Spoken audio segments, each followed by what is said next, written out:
Hola a todos, buenas tardes. Hoy día, lunes 6 de julio, nos encontramos nuevamente con las capacitaciones del equipo de personas mayores del Ministerio de Salud. Y el día de hoy vamos a hablar de un tema muy importante que a muchas familias y personas les ha tocado enfrentar en estos tiempos de pandemia. Y por eso queremos apoyarlo. Y se encuentra con nosotros la doctora Daniela González. Ella es psiquiatra, especialista en geriatría en adultos mayores. Y vamos a hablar hoy día de un tema que es el duelo y cómo podemos afrontar el fallecimiento en estos tiempos de nuestros familiares, colegas, etcétera. ¿Ya? También nos encontramos con la doctora Jimena Reyes, que siempre nos apoya de Hospital Digital, y Esteban, que nos ayuda con todo lo técnico. Así que le doy el pase, doctora. Muchas gracias. Muy bien. Un segundito, que prefiero que conversemos un poquito. Bueno, muy buenas tardes, un gusto enorme de poder estar nuevamente con ustedes y esta vez para poder conversar, reflexionar juntos, para lo cual les adelanto que he hecho una presentación relativamente cortita, porque me parece que justamente el espíritu del afrontamiento de un duelo por fallecimiento en tiempos de COVID, sobre todo, tiene mucho que ver con poder darse espacios de reflexión. Me estoy adelantando un poco, pero me parece súper importante esa explicación. Primero que todo, yo creo que es súper relevante el poder recordar qué es lo que es un duelo, qué es lo que es un duelo en general, ¿ya? Un duelo, primero que todo, es súper importante acordarse que es un proceso normal de la vida a los seres humanos, que es un proceso en el cual vivenciamos una serie de etapas, una serie de vivencias, valga la redundancia, al enfrentar una pérdida significativa, lo cual nos está mostrando rápidamente que los duelos no son solamente por fallecimiento, ya, es decir, duelo no es igual a muerte de alguien. Los duelos pueden ser por distintos tipos de pérdida, por ejemplo, a lo mejor un fracaso laboral, el fin de una relación de pareja. Hay duelos incluso normativos, les llamamos normativos a los que son las cosas que vamos a vivir la mayor parte de los seres humanos, como por ejemplo el nido vacío es un duelo, la jubilación es un duelo. Entonces, lo importante de esto es para contextualizar que en este caso vamos a referirnos a los duelos por fallecimiento, que son de los más intensos, yo creo, porque eh, están afectando generalmente cuando, digamos, es una relación significativa, por eso es una pérdida significativa, y no hay cómo saltárselo. Eso es algo como importante también. Es decir, la, los duelos hay que vivirlos, ¿no? Eso puede sonar muy de, a lo mejor básico, de perogrullo, pero la verdad es que así es, en el sentido que es importante darle el espacio que requiere, ¿ya?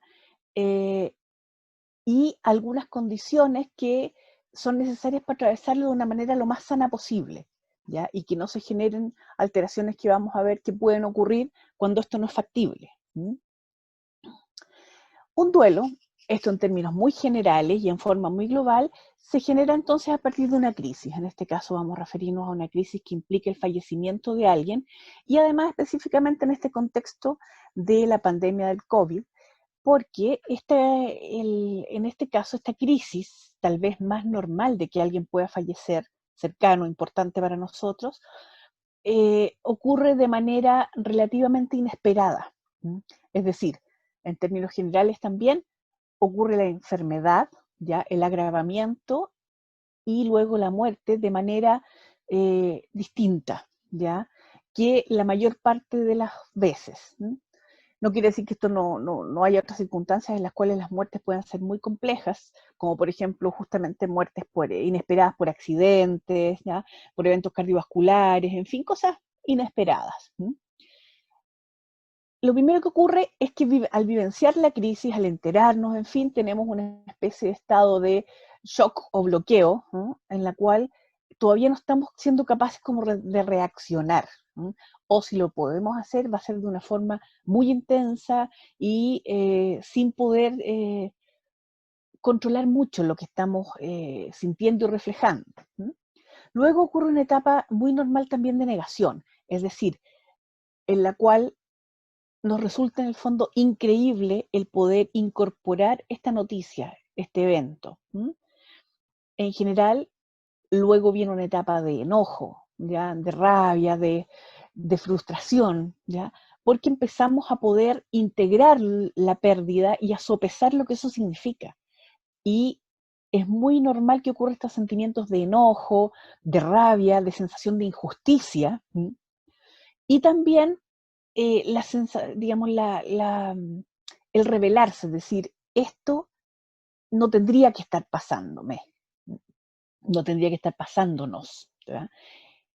Esa etapa es bastante importante vivirla, ya, como todas las etapas, para poder dar paso a la siguiente y seguir avanzando. En el fondo, todos tenemos una manera muy personal de vivenciar y vivir y atravesar distintas circunstancias, distintas experiencias, pero, como digo, esto es una cosa, un proceso que más o menos se resume en estas etapas y es importante vivirlas todas, que exista la posibilidad, ¿ya? Porque cada una va procesando distintos sentimientos que normalmente son asociados a una pérdida, en este caso un fallecimiento, y es importante para poder dar paso a la siguiente y seguir procesando y avanzando.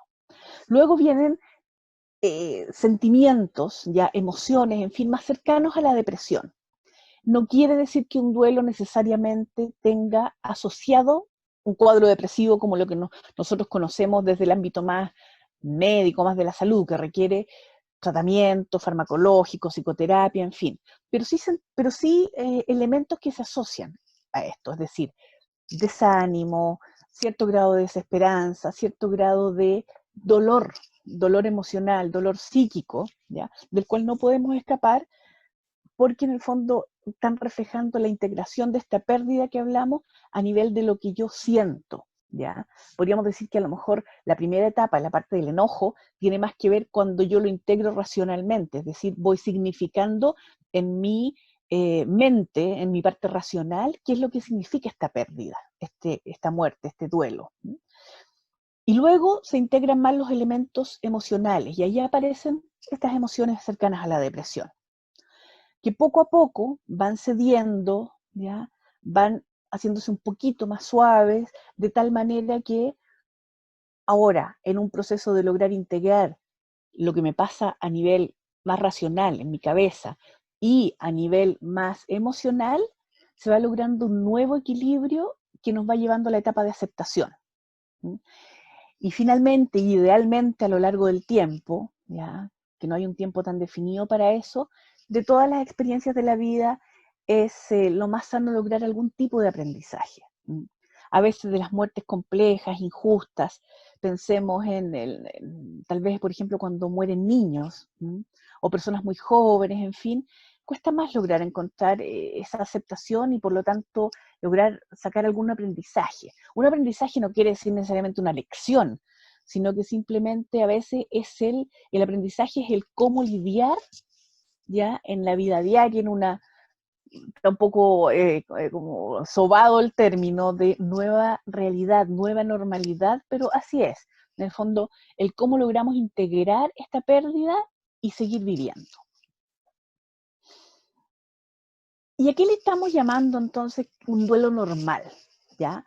Como yo ya estaba mencionando, es un proceso. Es decir, no es una cosa que ocurre instantáneamente, en fin, sino que hay un proceso inevitablemente ligado al tiempo. No es que el tiempo lo solucione todo, perdón. No es que el tiempo lo solucione todo y que no haya que considerar de que todo lo va a solucionar el duelo, digamos, perdón, el tiempo. Disculpen un segundo, que algo pasa aquí con mi... Y ahora sí. Y es importante, como todos los procesos, ¿ya? En que se puedan llevar a cabo, se puedan superar las etapas, ¿ya? Esto finalmente es lo que decía yo, que permite encontrarle un sentido a la pérdida, darle un lugar, algún tipo de explicación algún tipo de aprendizaje, ¿ya? El duelo normal también implica que tenemos que lograr darle un cierre, una resolución, una salida. Es decir, y eso implica a que no esté permanentemente en primer plano, como ocurre cuando uno lo está iniciando, sino que esté podríamos, me parece bien llamarlo en un segundo plano, ¿ya? En que permite instalar una nueva cotidianeidad y permite que nosotros podamos continuar con nuestra vida, ¿ya? Por lo tanto, que no ocurra una detención en el desarrollo personal o familiar. Es decir, un duelo, por ejemplo, que efectivamente se va prolongando demasiado, por ejemplo, en el jefe de hogar o en la dueña de casa, que de alguna u otra forma van marcando un poquito el estado de ánimo, no sé, llamémosle el clima familiar, en fin, y algunas de estas dos personas que son tan relevantes, como decía yo, un jefe de hogar o una jefa de hogar, indudablemente va a afectar, por ejemplo, el desarrollo de normal y que continúe la vida para los hijos, ¿ya? Entonces, todas estas características que estamos mencionando acá son importantes que de alguna u otra forma, pues digo, los caminos personales son muy distintos y muy particulares, pero que finalmente logremos un poco estos cierres. ¿Y por qué queremos hablar un poquito entonces de los duelos por muerte en COVID, en esta pandemia? Bueno, primero que todo porque efectivamente son más frecuentes las muertes en esta pandemia. Es decir, todos escuchamos en las noticias y también nos ha tocado muy directamente a veces vivenciar o experimentar la muerte de alguna persona cercana, querida, relevante para nosotros, por el COVID, directa o indirectamente. Eh, Digo directa o indirectamente porque aunque una persona en estas condiciones, por ejemplo, también muera por alguna otra circunstancia que no sea COVID, aplican la misma situación respecto de lo que estamos hablando. Es decir, estas muertes que se dan en este contexto están viviendo condiciones que entorpecen el proceso. Es decir, el aislamiento a la cual va a estar sometida la persona antes de morir respecto a sus familiares, y en este caso estamos nosotros aislados de poder interactuar como habitualmente pensamos que se está, por ejemplo, al lado de la cama de la persona si está enferma, o de poder acompañarnos entre nosotros, los familiares, los deudos. Hay muchas muertes que son bastante inesperadas, es decir, son procesos rápidos, ya los de contagiarse, agravarse y morir. A veces algunos también, al contrario, son inesperados, pero el proceso de entre que la persona se enferma, que tiene que ir al hospital porque se agravó y termina falleciendo, a veces son largos también. Personas que hemos escuchado que pasan a veces semanas y semanas en la UTI y finalmente no logran recuperarse. No hay posibilidad de acompañarse en esto que decíamos, no acompañar a la persona que está afectada y que finalmente muere, y tampoco acompañarnos entre nosotros, en la forma en que habitualmente estamos acostumbrados, es decir, presencialmente. Hablamos de los abrazos, de las palmadas en la espalda, ¿ya? Y tampoco estamos en posibilidad de realizar rituales, que yo les puse sociales habituales, pero lo importante no es que sean rituales sociales, o sea, para la mayor parte de las personas, el tema de poder realizar un velorio, ¿ya? Realizar un funeral, participar del entierro, tienen aunque son rituales sociales que permiten una cierta validación, un reconocimiento a la persona que ha fallecido, en fin, la expresión de cariño hacia sus deudos, en fin, no está pudiendo realizarse en forma habitual. Y eso también favorece que la cosa se haga más difícil de procesar, ¿ya? Y también, y eso yo creo que a lo mejor no es tan frecuente, pero también suele asaltarnos en este tipo de circunstancias, la posibilidad de sentir que tuvimos algún grado de responsabilidad en la muerte. ¿En qué sentido? En algo que dejé de hacer, que a lo mejor me demoré mucho, en fin. Hay una serie de cosas que uno lo pueden asaltar. Y por supuesto que en este caso generar cierto grado de culpa, que aunque uno pueda a veces tratar de combatirla desde lo cognitivo, desde la racionalidad, otra cosa es lo que uno está sintiendo. Ahí nos manejamos menos. Por lo tanto, todo esto hace que aumente la posibilidad de que existan estos duelos que se llaman no resueltos o patológicos, y también otra categoría que se llaman demorados, ¿ya? En el que pareciera que el duelo ya pasó y reaparece años después, etcétera, a propósito generalmente de otro duelo, ¿ah? Porque se conecta directamente nuevamente las sensaciones de pérdida, en fin, que quedaron pendientes. Entonces, ¿para qué vamos a hablar de los duelos por muerte en COVID-19? Bueno, para aprender un poco más de esto que nos está sucediendo, que nos puede suceder si es que alguien ha tenido la fortuna de no ser afectado aún, para darse un espacio para reflexionarlo, que es lo que estamos haciendo ahora, así, tratando de predicar con el ejemplo, y para colaborar en encontrar formas que permitan llevarlo adelante. O sea, en este reflexionar juntos, tal vez puedan surgir, y espero que así sea también desde la misma audiencia, desde ustedes, ideas para poder ir llevando a cabo este proceso que se ve entorpecido por las circunstancias actuales. Y finalmente, el que ya estaba adelantando yo que quería que fuera una cosa bastante compartida, espero que haya bastante diálogo, porque en el que podemos hacer la variabilidad es muy enorme, ¿ya? Hay cosas que pueden ser absolutamente aliviadoras y reparatorias para muchas personas y para otras no tienen ningún sentido. Al revés, a veces hay ciertos rituales y ciertas cosas que algunas personas encuentran medias ridículas, en fin. En cambio, para otros puede ser algo que realmente resulte súper, súper reparador, súper eh, bueno para impulsar el proceso de salir adelante, de sentirse más acompañado, en fin.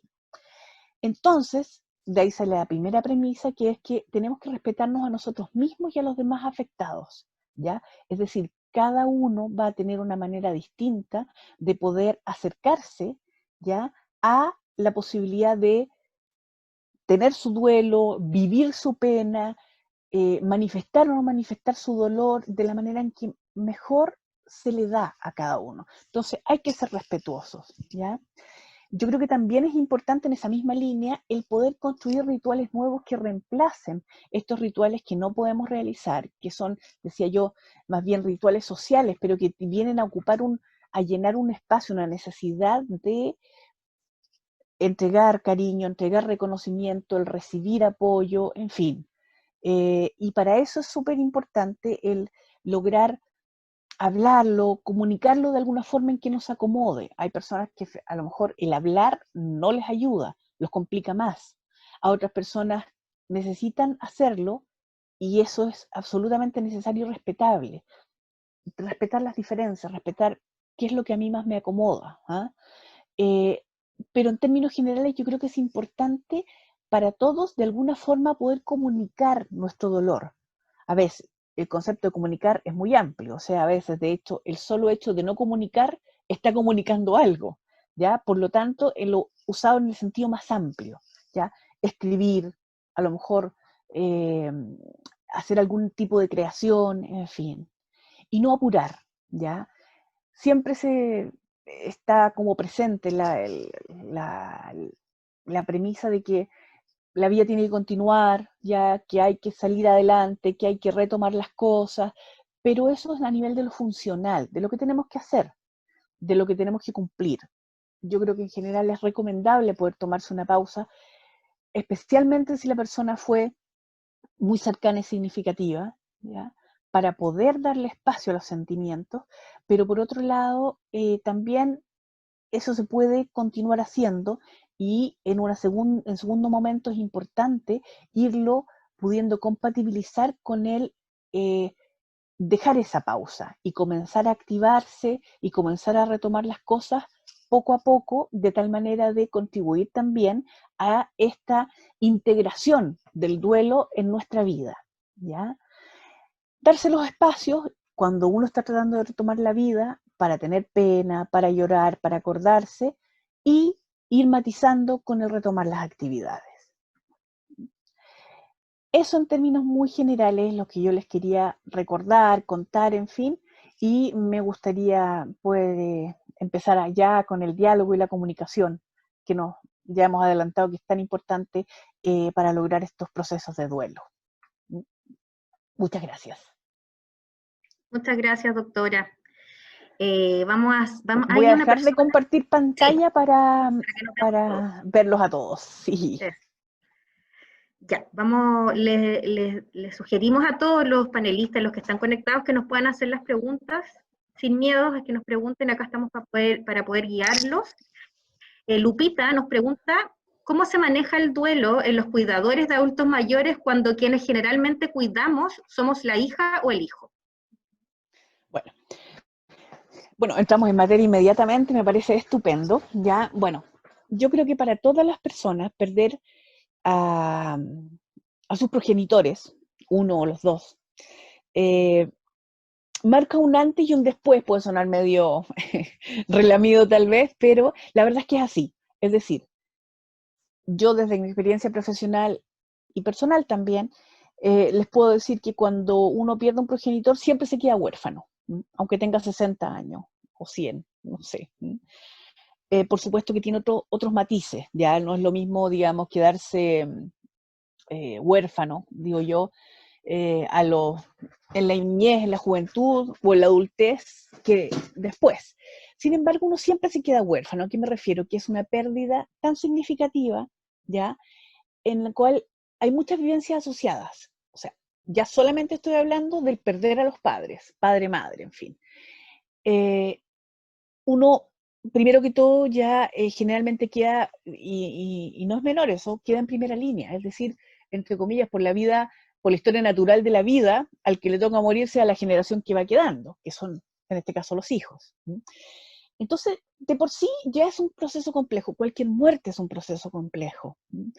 Sin embargo, cuando además sumamos el hecho de que yo estoy realizando labores de cuidador con mi padre, mi madre, o con ambos, eh, lo que ocurre muy frecuentemente, muy habitualmente, es que yo estoy dedicando un espacio súper importante de tiempo y energía a este cuidado, haciendo malabarismos muchas veces con llevarla el resto de la vida personal compatibilizada con esta circunstancia de cuidar. Bueno, es por eso que le damos tanto, tratamos de darle tanto apoyo y indicaciones y orientaciones a los que cuidan, porque la labor de cuidar ya también es otro fenómeno bastante complejo. Cuidar a los padres, además, tiene eh, sus particularidades, es decir, cuando uno está, cuando uno es un profesional del cuidado, es decir, cuando es un cuidador formal, por ejemplo, cuando uno trabaja en un LEAM o en forma particular, pero tiene a cargo una persona a su cuidado, por supuesto que también se desarrollan vínculos de cariño, en fin, por la cotidianeidad, etcétera. ¿Ya? Por lo tanto, no podemos olvidarnos que en ese caso también va a haber una pérdida, ¿ya? Para la persona, y para llamarlo al cuidador más profesional, ¿ya? Y en el caso de que es el papá o la mamá, estamos asociando todo esto, es decir, hay una pérdida de la relación cotidiana, queda un vacío, ¿ya? Yo tenía la mitad de mi día ocupado en estas labores, ¿ya? Entonces también ocurre, además de la pérdida emocional, porque es mi papá o es mi mamá, ocurre la pérdida que es un vacío importante, ¿ya? Ahí aplica entonces, incluso podríamos pensar, a propósito de lo que les había yo mostrado, que hay un doble duelo, porque estoy perdiendo, entonces estoy perdiendo mi familiar, entonces un duelo por muerte, pero además estoy perdiendo un poco el rol que estaba teniendo, que si bien sabemos que es súper complejo y súper pesado, la verdad es que también es súper gratificante en muchos sentidos, ya eso lo van a compartir yo creo que todos los que cuidan por aquí. Eh, y también entonces se genera esa otra sensación de pérdida. Por lo tanto, yo creo que en este caso hay que ser especialmente cuidadoso y por eso que estamos hablando de esto ahora.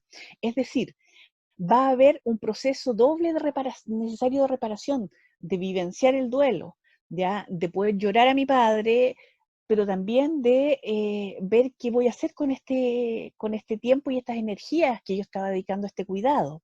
También cómo poder significar que todo esto no fue en vano, ¿ya? Que esto fue importante para ellos, en fin, pero son todas cosas que yo tengo que darme el espacio para poder compartirlo con personas que uno siente que lo vayan a poder contener, que lo vayan a poder comprender y que te vayan a poder escuchar.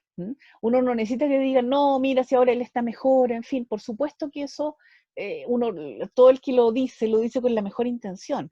Ya él ahora está en paz, o ella ya descansó, en fin, pero la verdad es que eso está lejos de que a uno se le calme el dolor, ¿ya? Uno lo recibe bien, ¿ya? En el sentido de que entiende la buena intención del que lo está diciendo, ¿ya? Pero la verdad es que honestamente no ayuda a que uno se alivie.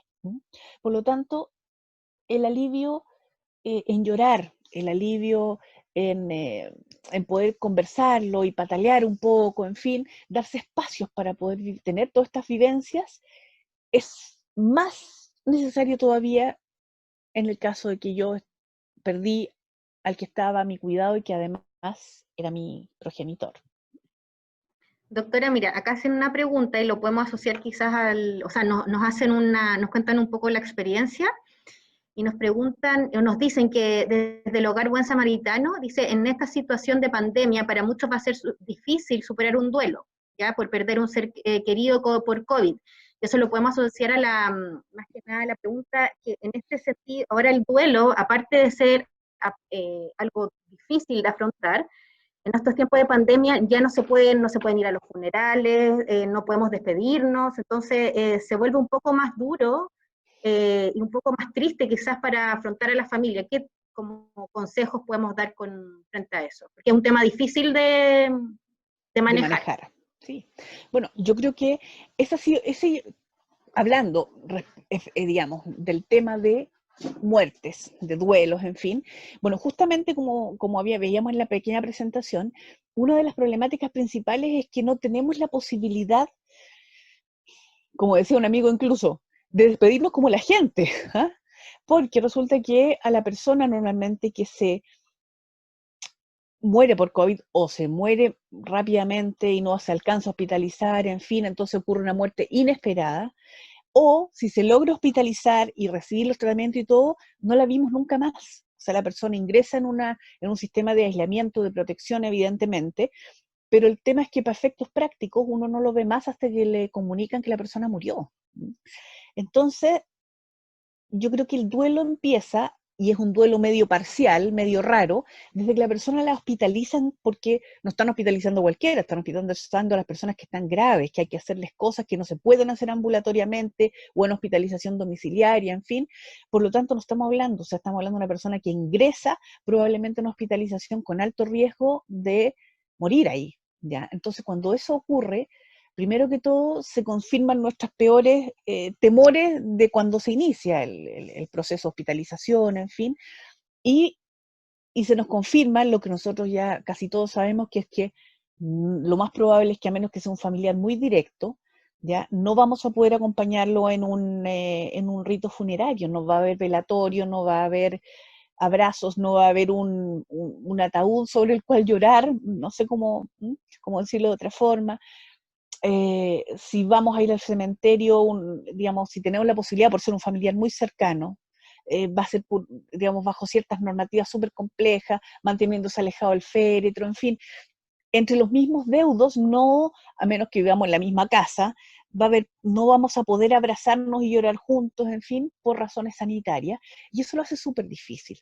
Por lo tanto, algunas sugerencias, ya que vienen mucho quiero que sepan digamos, de las experiencias de fuera de Chile, porque en muchos países han ido un poco más adelantados, en el sentido que todas estas circunstancias les tocaron antes, meses previos. Por lo tanto, en estas experiencias que se han ido recogiendo, se ha visto que es súper importante, con la difícil que puede ser, echar a andar la creatividad un poquito en cómo poder desarrollar rituales de reemplazo, ¿ya? Es decir, poder instaurar para la familia, para los cercanos, para los amigos, y también para las personas que son cuidadores profesionales, por ejemplo, de los LEAMS, donde han muerto y van a seguir muriendo lamentablemente muchas personas mayores que están cuidadas ahí, y como yo decía, es con los que también los cuidadores generan un vínculo súper potente, ¿ya? O sea, es poder armar en grupo incluso, por ejemplo, en mi familia, con mi pareja, por ejemplo, con mis hijos, con mis compañeros de trabajo, ya en los LEAMS, por ejemplo, eh, rituales de reemplazo, es decir, es súper variado. Una puede ser una cadena de oración, de acuerdo a las creencias de cada uno. Puede ser el acordar, por ejemplo, escribir, que todos pueden escribir una carta, un testimonio, en fin, que se pueda leer en una reunión virtual, por ejemplo, como esto, que se pueda hacer una publicación en redes sociales que a mí me haga sentido, como un homenaje. No sé, pensaba yo, por ejemplo, que en algunos lugares se pudieran, donde, por ejemplo, los ELEAM, tal vez pudiera ser una buena idea eh, tener algún lugar que sirva como comillas un poquito de altar, en el cual a lo mejor se puedan dejar cartitas, notas de recuerdo, de cariño, en fin, donde se puede encender una vela, alguna cosa que nos resulte significativa y nos haga sentido. A lo mejor una vez a la semana juntarnos y acordarnos de lo divertido que era, no sé, por la hora de comida con esta persona, en fin, lo que nos reclamaba y después al otro día nos decía que somos indispensables en su vida, lo que nos vaya haciendo sentido. Yo creo que en eso, bueno, hay que respetar las individualidades, pero yo creo que siempre hay ciertas cosas que se pueden compartir, conversar. Y yo creo que ir instaurando estos rituales de reemplazo, tal vez ponerse de acuerdo, a lo mejor, mira, cuando termine esta pandemia vamos a ir al cementerio y vamos a hacer X cosa que a nosotros nos parezca adecuada, o si hay, por ejemplo, no sé, pues hubo una cremación, en fin, vamos no sé, pues, a ir a depositar las cenizas a alguna parte, en fin, hay una serie de cosas que uno puede ir creando, ¿ya? Que puede ir implementando, que puedan servir de alguna u otra forma para poder cumplir con esto que es tan importante como los rituales, ¿ya? Porque son las cosas que van sirviendo para aliviar. Mire, doctora, hacen unas preguntas también acá, más que nada nos están contando sus experiencias. Ujú. eh, y nos pregunta, por ejemplo, Marilyn Rojas dice, trabajo en un programa de atención domiciliaria y con respecto a esto, los cuidadores de los adultos mayores se han vuelto más demandantes por el miedo y el temor de que su familiar se contagie y de estar contagiado, ¿ya? Y de poder fallecer. ¿Ya? Y pregunta más que nada cómo, y lo asocia a otra pregunta que nos realiza Inés, dice, si hay algún consejo para los equipos de salud, más que nada, las cuidadoras, quizás las TENS o equipo de salud, para enfrentar estos duelos y también calmar la ansiedad, bajar los niveles de Ujú. preocupación. Sí, Yo sé que lo hemos conversado en este momento, usted ha dado hartos tips, pero sí. más que nada como del cuidador o del equipo de salud. Sí, bueno, yo creo que hay un concepto importante que va apareciendo justamente en la pregunta, que es que estamos enfocándonos un poquito más ahora a las personas que tienen un rol profesional de cuidado, en torno al cuidado, ¿ya? Ya sean cuidadores, ya sean TENS, ya sean auxiliares, en fin, enfermeras, médicos, kinesiólogos, todos los que están en torno a un paciente, a una persona que necesita cuidados. Y yo creo que me parece un concepto súper importante. O sea, yo soy parte de un equipo, hemos sido un equipo que está tratando de entregar lo mejor posible en estas circunstancias que además se ha hecho tan difícil, es decir, no solamente está todo el cuidado habitual, sino que se han incorporado normativas nuevas, cosas, medidas de higiene, el uso de las EPP que son tan engorrosas a veces, ¿ah? O sea, sacarse los guantes o sacarse la pechera, ponerse de nuevo, lavarse, no, no me lavé, en fin, o sea, y por otro lado, digamos, lamentablemente motivados por el temor a contagiarnos, ¿ya? Ese temor es una cuestión latente en los equipos que están atendiendo personas y es muy real, o sea, es muy normal que lo tengamos. Imagínense lo raro que sería que a alguien realmente no le importara nada de esto. Eso sería una situación en el otro polo, ¿ya? Que tampoco es normal. Entonces es muy normal que estemos asustados. Entonces, frente a la muerte de las personas a las cuales estamos cuidando, nos impacta, por un lado, la pérdida de esta persona, la sensación un poquito de fracaso, ¿ya? Es decir, de alguna u otra forma, todos los cuidados que proveímos como equipo no fueron suficientes, sea como sea, ¿eh? Bueno, digamos porque uno dice, bueno, si uno no, hicimos todo lo posible, en fin, pero igual aparece la sensación. es inevitable, ¿ya? Porque el resultado fue negativo, no tuvimos la pérdida de la persona. Entonces, yo creo que ahí el hecho de recordar que somos un equipo es clave. Es decir, todo esto que conversaba yo de tratar de ser creativos, de implementar rituales, en fin, yo creo que es súper importante tomarlo como equipo, tratar de vivirlo como equipo, ¿ya? Porque eso de alguna u otra forma igual nos hace sentir más acompañados, que es algo súper importante para este avance en las etapas del duelo. Y además porque seguramente nos está tocando en forma mucho más frecuente. O sea, yo creo que hay muchos equipos que jamás en la vida se les habían muerto tantas personas a su cargo como ahora, ¿ya? Entonces, el solo hecho de la frecuencia con que se están muriendo las personas que están bajo nuestro cuidado, ya es una situación absolutamente excepcional y que golpea mucho, ¿ya? Es decir, no es lo mismo tratar de superar y compartir y aliviarnos un poquito en el duelo de una o dos personas que se nos está muriendo una persona diaria. Entonces, yo creo que es importante y el espíritu de equipo, tratar de convocarnos, ¿ya? Y dentro de ese espíritu tratar de hacer activa y explícitamente esta actividad de dejar un espacio, ¿ya? Se nos está haciendo tan frecuente, tan rutinario, que yo creo que es importante instaurar un espacio de autocuidado en el cual se pueda conversar, escuchar, preguntar cómo estamos, ¿no? eh, Poder decir, sabes que la verdad es que estoy agotada, estoy asustada, en fin. Es decir, estos espacios son los que nos permiten retomar energías, rearmarnos como equipo, porque esto nos golpea mucho, ¿ya? Y bueno, por otro lado, la posibilidad permitirnos la posibilidad de seguir adelante, ¿ya? Seguimos teniendo personas a nuestro cuidado, en fin, seguimos teniendo que manejar familias que están tanto o más asustados que nosotros, ¿ya? Eh, y, eh, y poder seguir, digamos, orientándolos también. Eh, yo tengo súper claro, porque también digamos, me toca en otra esfera de mi trabajo, el que todas las familias de las personas de las personas mayores que están ingresadas en el EAMS, están, como dices, súper, súper, súper, como lolos en el alambre, preocupados de saber si apareció un contagiado más, etcétera, etcétera, preocupados por su familiar ingresado, lo cual es súper comprensible por un lado, pero también mirándolo del otro lado, entendemos que es súper agobiante para los equipos que están a cargo, ya recibir el 20 no sé cuántavo llamado del día, de preguntando que si es verdad que hubo 2 casos nuevos o no. Yo creo que ahí hay que hacer lo posible por sobrellevar esto. Probablemente vamos a tener que seguir contestando esas llamadas telefónicas que muchas veces pueden ser muy desagradables. Entonces tenemos que buscar estrategias prácticas ahí, a lo mejor para poder manejarlas. A lo mejor establecer turnos para recibir llamados, ¿ya? En la mañana te inmolas tú y en la tarde yo, de tal manera de poder irnos alivianando como equipo esa pega que es muy ingrata, ¿ya? Lo mismo ocurre digamos, y es recomendable para cuando les toca comunicar fallecimientos, ¿ya?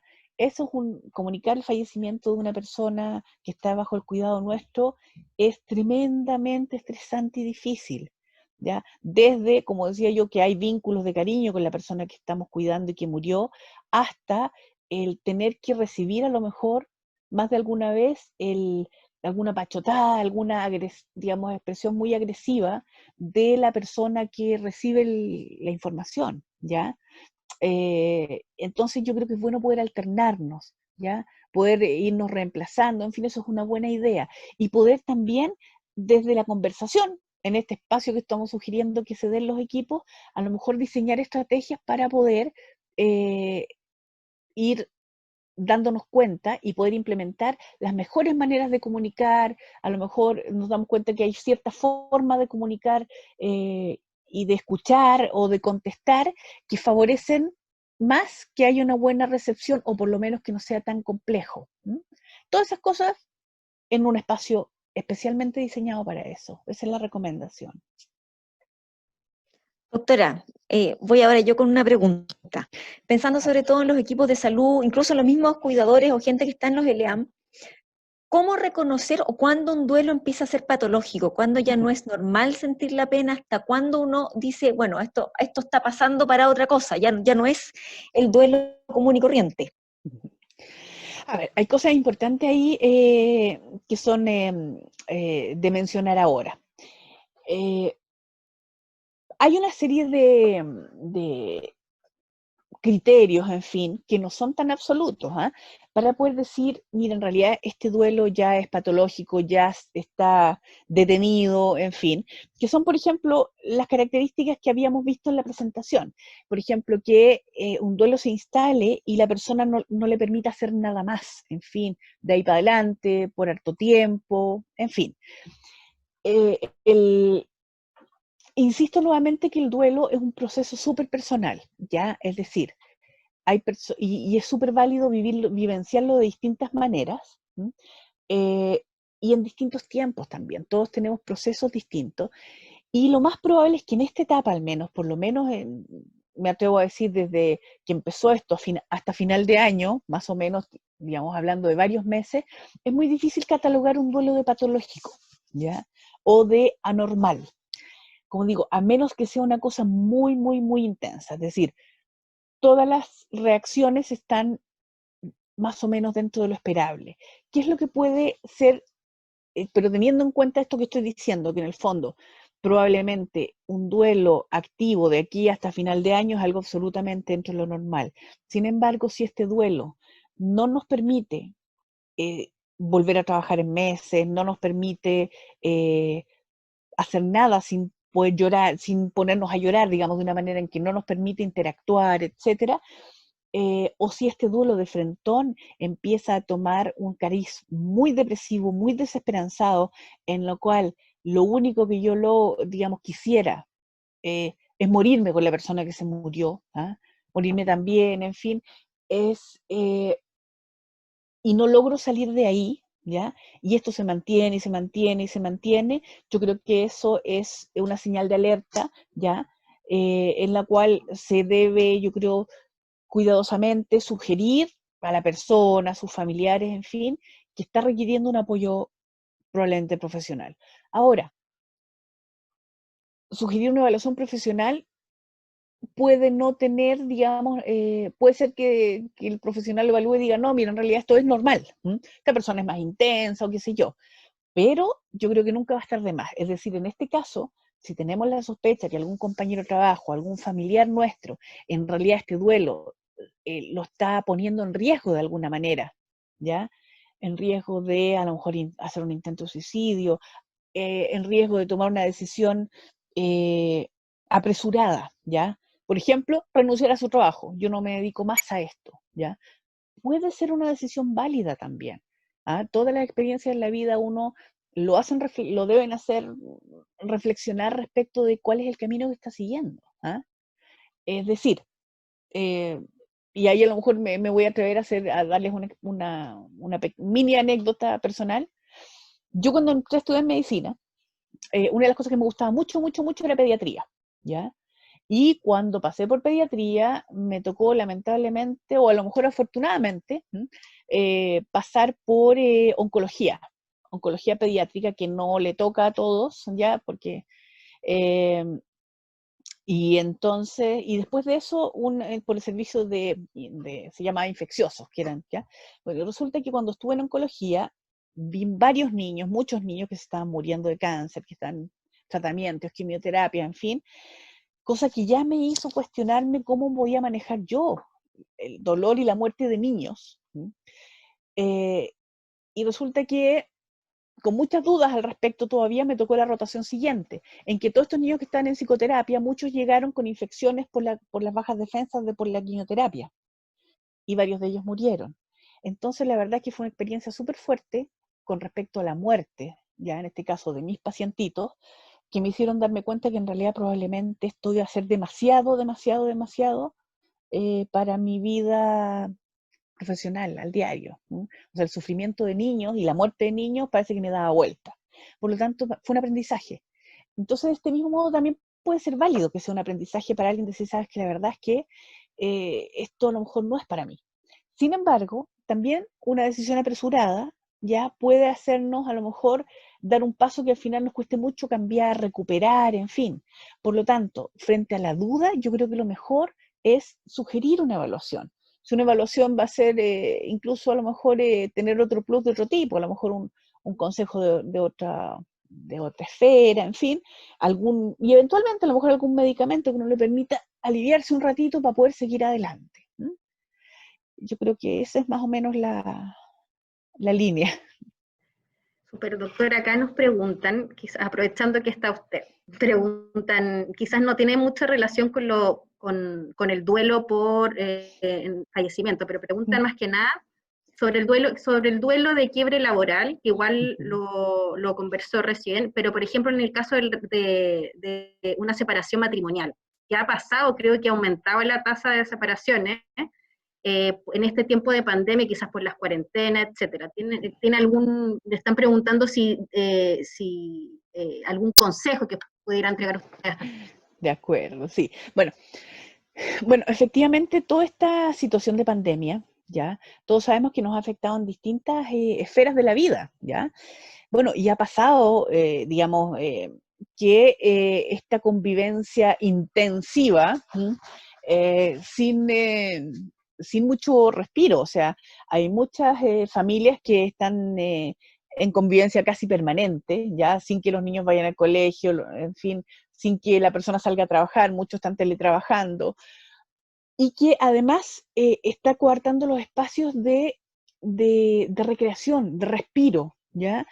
Es decir, ya no se puede salir a un parque a dar una vuelta, sacar a los niños a ventilarse, ya no se, digamos, hay una sobreconvivencia obligada, ¿ya? Que por supuesto que precipita, aumenta los niveles de tensión de cada uno de los miembros de la familia, en fin, aumenta, estamos todos bajo un nivel de tensión y estrés extra, nuevo y más encima largo, porque yo creo que nadie se imaginó que íbamos a cumplir 3, 4 meses de cuarentena, que iba a ser necesario tanto tiempo, ¿ya? Entonces esto efectivamente está haciendo que no haya cómo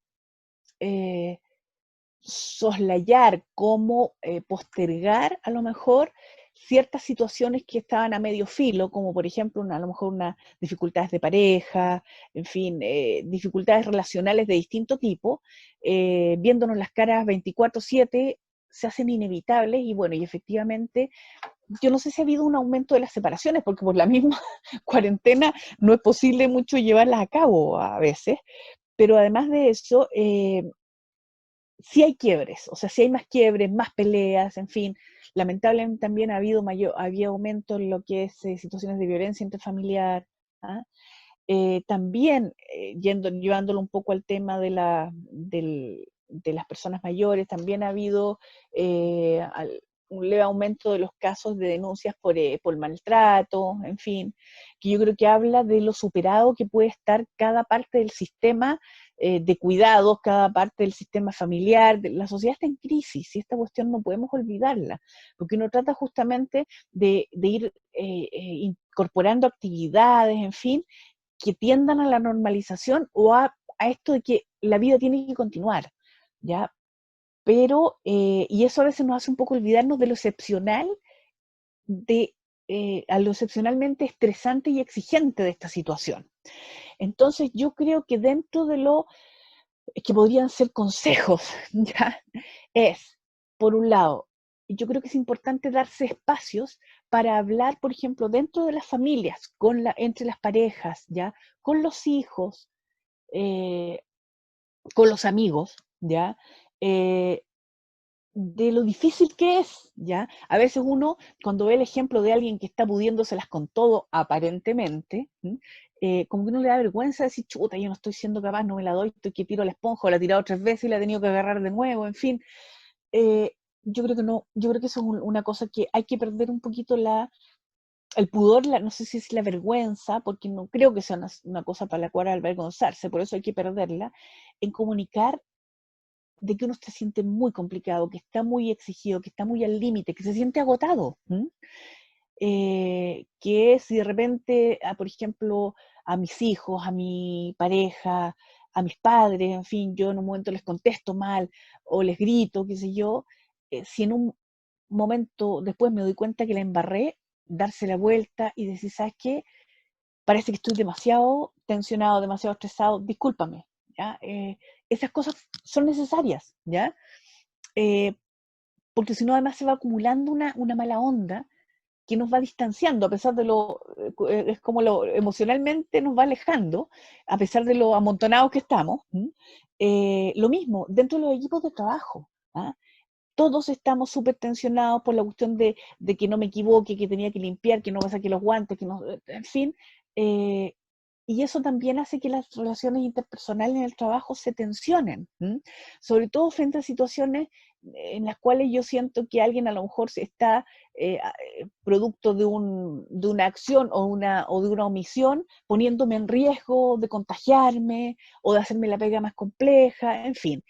Entonces, creo que, y lo mismo, por ejemplo, que es algo que también nos toca vivir a muchos, todo lo que tiene que ver con lo que es la teleeducación, los hijos, en fin, la exigencia que significa que puedan estar en clases, si es que tienen clases online, o que hagan las tareas, o no sé qué, cuando en realidad estamos todos, además de todo esto, súper asustados de contagiarnos y morirnos, y de contagiar y enfermar a los que están con nosotros. Por lo tanto, yo creo que es súper importante acordarse, ¿ya?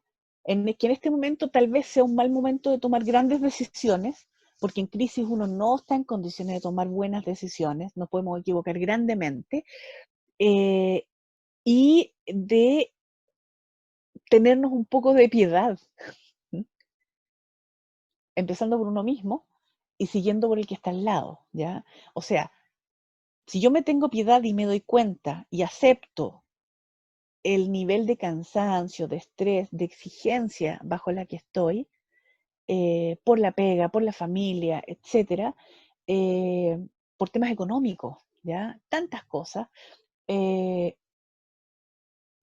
que si me doy cuenta y me apiado de mí, inevitablemente voy a poder pensar que el otro que está al lado mío probablemente está tan exigido, agotado, etcétera, como yo. Y voy a poder ser un poquito más, más comprensivo, recuperar un poquito la paciencia, algo por ahí. Súper, doctora.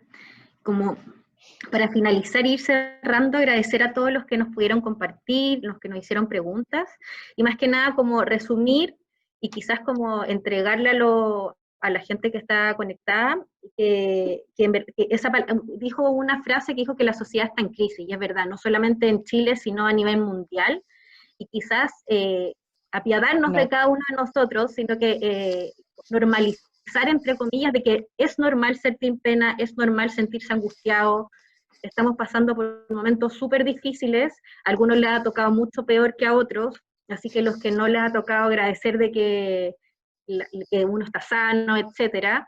Así que muchas gracias, doctora, yo creo que fue un tema súper importante, por lo menos la gente ha escrito en el chat que lo agradece, y también es un tiempo, yo creo que esta hora en que nos conectamos siempre puede ayudar hasta hacer un poco de catarsis a las personas que están conectadas. Así que muchas gracias por el tiempo, por darse el tiempo poder conectarse con nosotros. Muchas gracias, doctora. Nada, yo encantada de poder compartir esto con ustedes y como digo, y a lo mejor tómenlo como ejemplo, es decir, espacio es justamente un ejemplo de algo que hay que hacer, es decir, para poder seguir adelante hay que respirar. Y para finalizar, antes de que nos vayamos, es más que nada contarles de qué se trata la capacitación del día miércoles, o de qué vamos a conversar más que nada. Va a estar con nosotros el geriatra Patricio Herrera, que también trabaja en el Ministerio de Salud, y vamos a hablar sobre el monitoreo y la estimulación de la funcionalidad de las personas mayores en este tiempo de COVID. Así que para que se conecten y le puedan hacer preguntas, si tienen ya dudas, anotarlas para que ese día nos hagan las preguntas y podamos conversar. Así que muchas gracias, doctora, gracias, Jimena, y saludos a todos. Muchas gracias por conectarse desde Antofagasta, haciendo ahí Santa Juana, región de los lagos, así que muchas gracias. Chao, chao. Chao a todos.